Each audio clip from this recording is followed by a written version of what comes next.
Hey gang, I come to you from the future. That's right.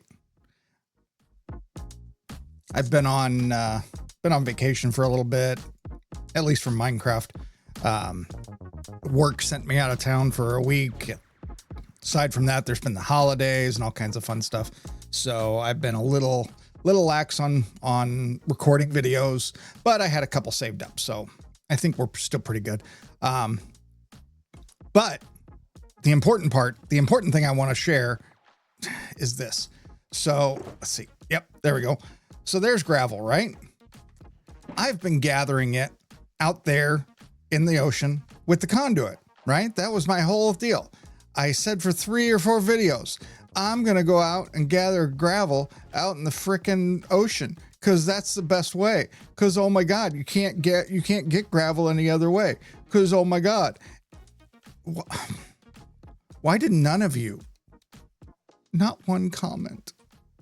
I'm very sad. Not one comment reminded me that you can trade with the piglins to get gravel. Oh my God. I could have just made a gold farm and made a piglin trading barter thing. I've done those before. I know what I'm doing. Yeah. So I have footage already in the bank for the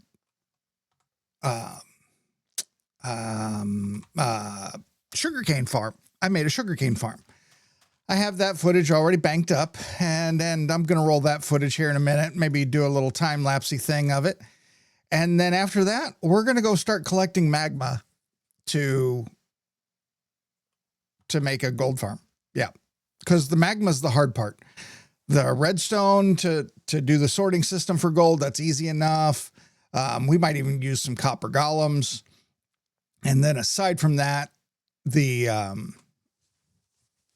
big thing with piglin bartering is at some point you get to a certain point that you can't, hoppers can't keep up. And in order to do enough hoppers to keep up with okay, let's start over.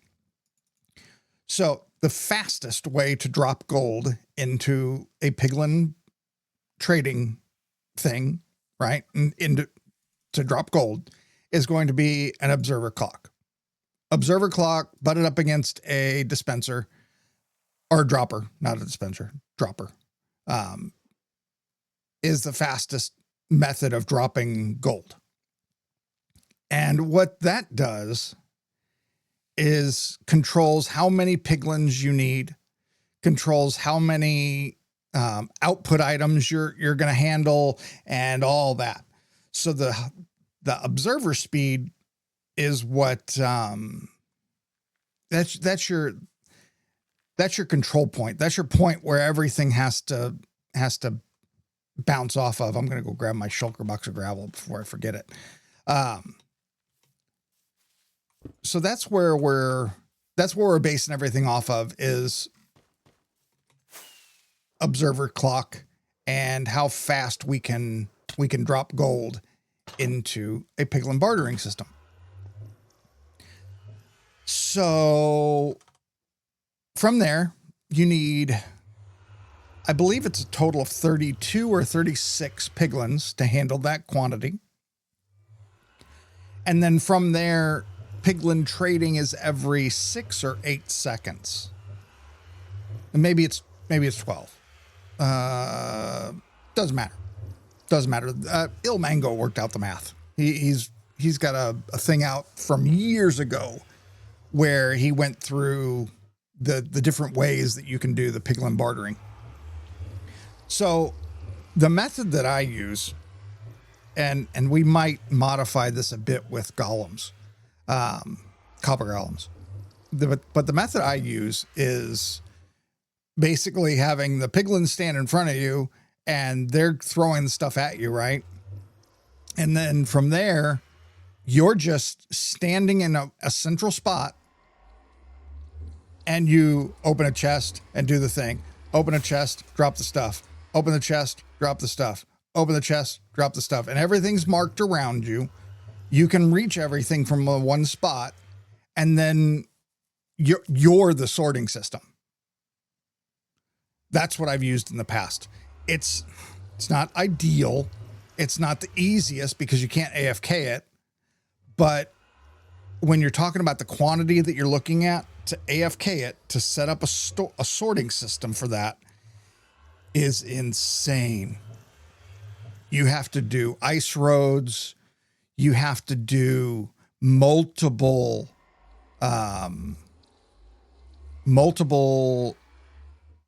slices per item.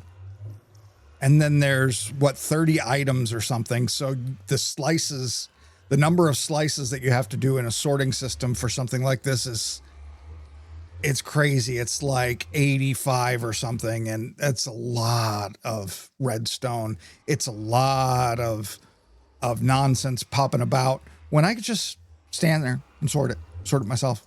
It's fine. I'll just do it. Yep. Oh, what did I break something? No, I don't think I did. So yeah.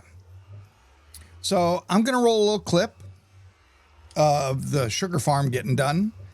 And then we're going to go collect some magma and we'll see how far I get. But a gold farm is definitely next on the docket. So sit back, relax, and let's do some Minecraft.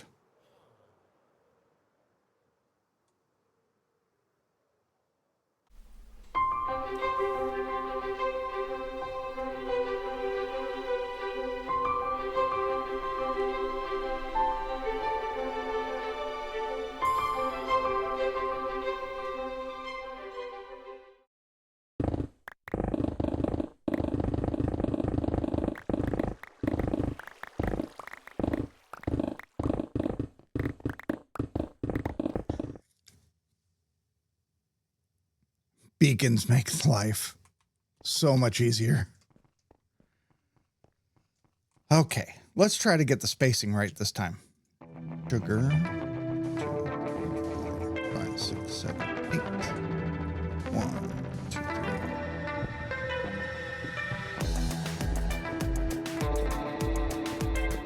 3. Okay, a bit of theory crafting here. I'm struggling with what I have going on over here. On one hand, I like the idea of not growing the sugarcane all to level 3 and chopping it off. I like chopping it off better at level 2. The last time I built one of these, I just followed a tutorial, and this time I'm just kind of trying to wing it on my own, come up with my own, method. I know exactly what to do, right? You're going to take an observer. You're going to watch sugarcane grow. And when it grows, you're going to cut it down with pistons. And then you shoot it into the middle. And you do some really fancy stuff with the water. I know how to do all that. But my main thing is, so obviously the way I have it set up here, what's going to happen is, so when this observer sees the sugarcane grow to that height, it's going to fire. It's going to fire all the pistons, and then the observer is going to see the piston, and the piston is going to fire, and then the observer is going to see the piston, and the piston is going to fire, and then the observer is going to see the piston, and it happens really fast, and it goes, and it goes forever. Obviously, that's not what we want to do. So yeah. So my thought is, what if the observer, obviously it's going to see when I place this, right? So the piston's going to fire. Boom, piston fires. Now, does it know when this one is growing from this level to the next level? Does this observer get a signal? That's the goal.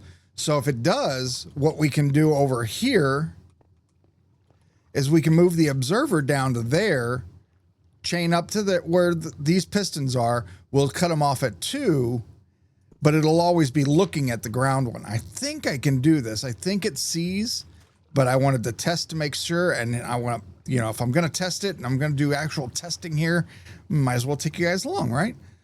So let's, fingers crossed. Don't forget to like and subscribe.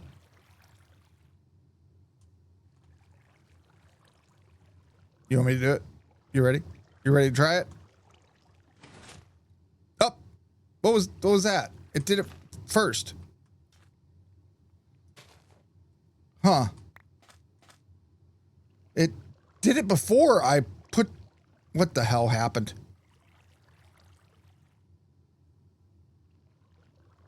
I think maybe this grew right at the same point that I clicked, and it saw the growing, but it doesn't see me placing. Does bone meal work? Well, we'll just sit here.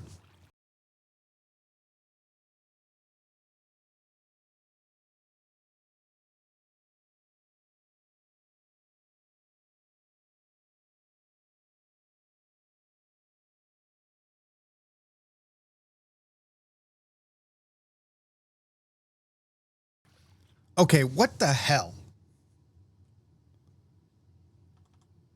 What's going on here?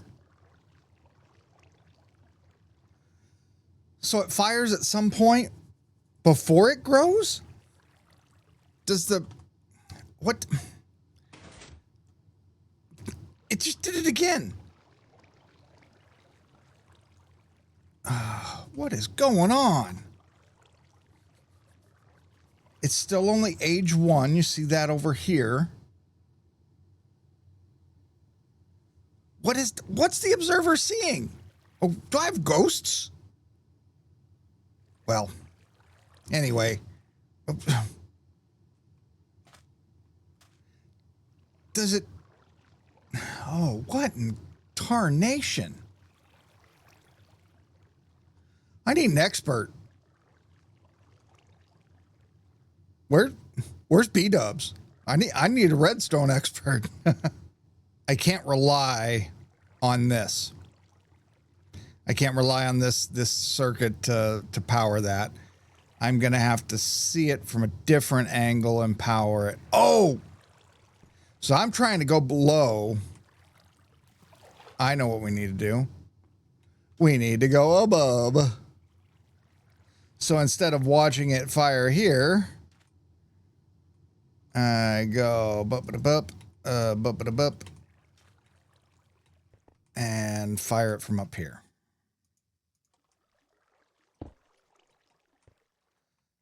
So now what'll happen is sugarcane's here, grows to here, nothing happens. When it finally grows to the third one, then all the pistons fire, but the pistons fire at level 2 and chop down all my sugarcane. Yep. That's what we do. Easy peasy. Lemon squeezy.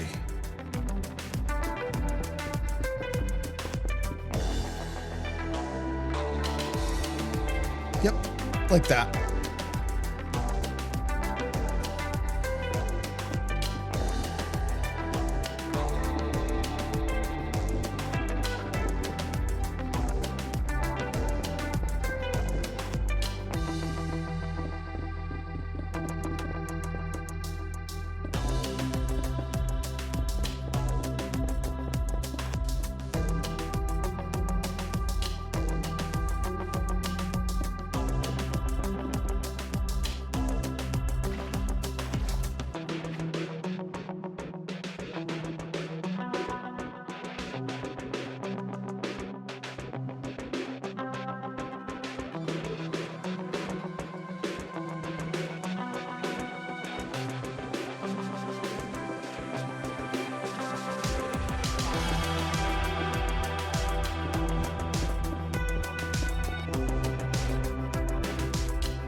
Okay, that's the farm running for about 45 minutes.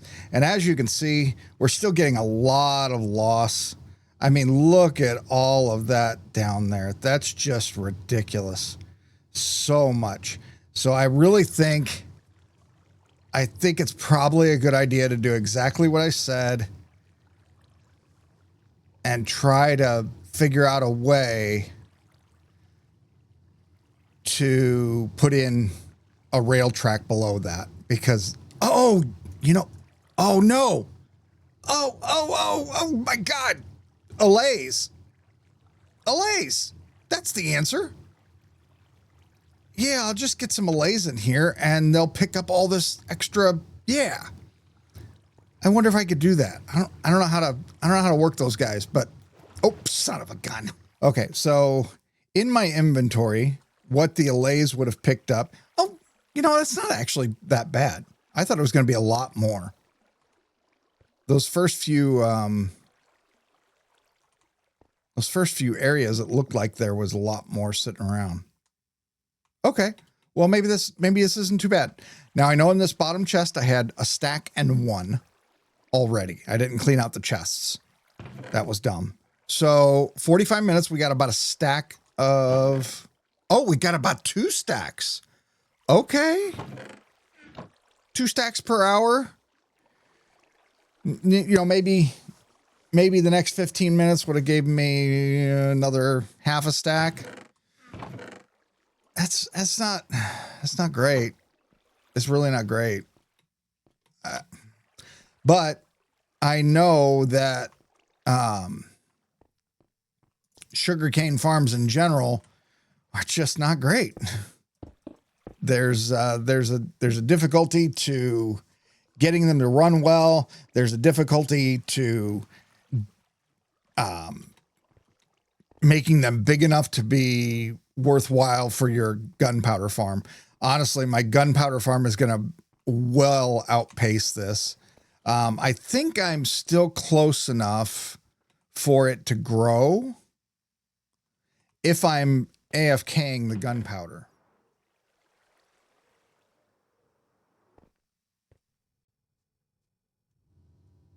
Yep. Good. All right. So I just free cammed it a little bit, and it's definitely the gunpowder farm works at the same time that the sugarcane farm works. Obviously, like I said, the gunpowder farm is going to outpace the sugarcane. There's just no way for even this small, tiny gunpowder farm is going to outpace the fairly good sized sugarcane farm we have.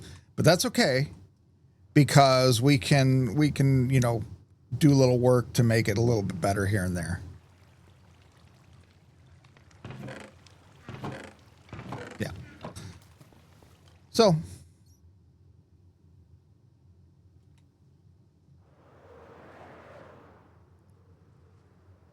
and it'll run the whole time we're in the area, not just when we're at the gunpowder farm, right? That'll run while we're, kicking around the base, while we're, getting the iron. It'll run the whole time. Let's go do something dangerous.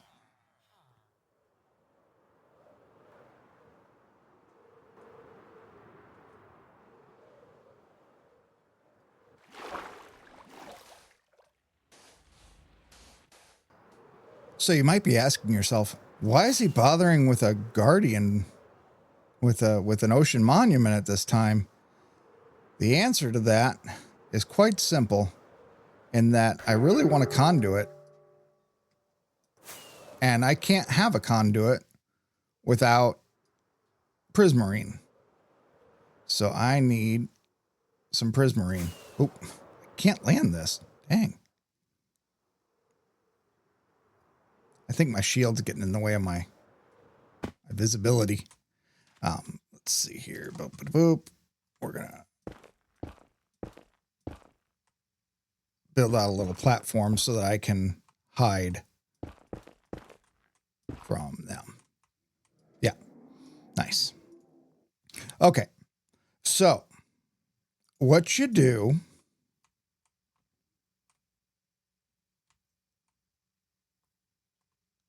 like off of this side. I go like that. And then I do a sand block on top of that. Yeah. And then if I light this, the sand block falls, as does the TNT. And when they are down there, the sand block keeps the TNT from being submerged in water and actually makes a normal size explosion. That's the goal, I think. So let's see what we got. Yes. That's called breaking in to the monument. That's how you do it. So now we're going to go in and we're going to use some doors and do some killing.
Oh, it's been a long time coming to get a conduit up and running. So let's go find some place to set up this conduit where I can grab a bunch of gravel. Oh, yeah. Untapped gravel. I think it's like... I think they're 5. I think like so. And then this one goes up here. And then that goes like that. Yeah, there we go. Oh, look, already. Awesome. So then you have a little bit of extra. I think every bit extra makes it a farther range, or every extra ring.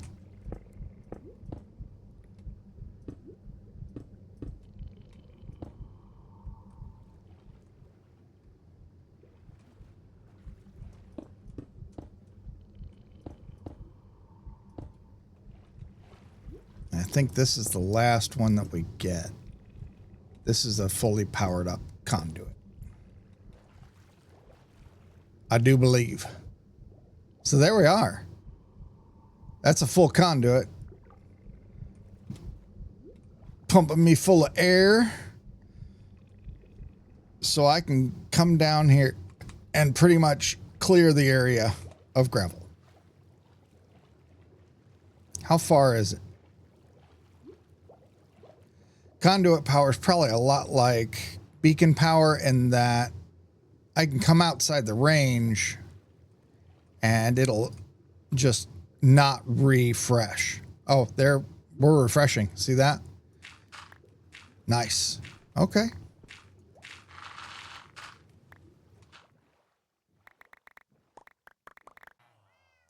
Well, there we are, gang.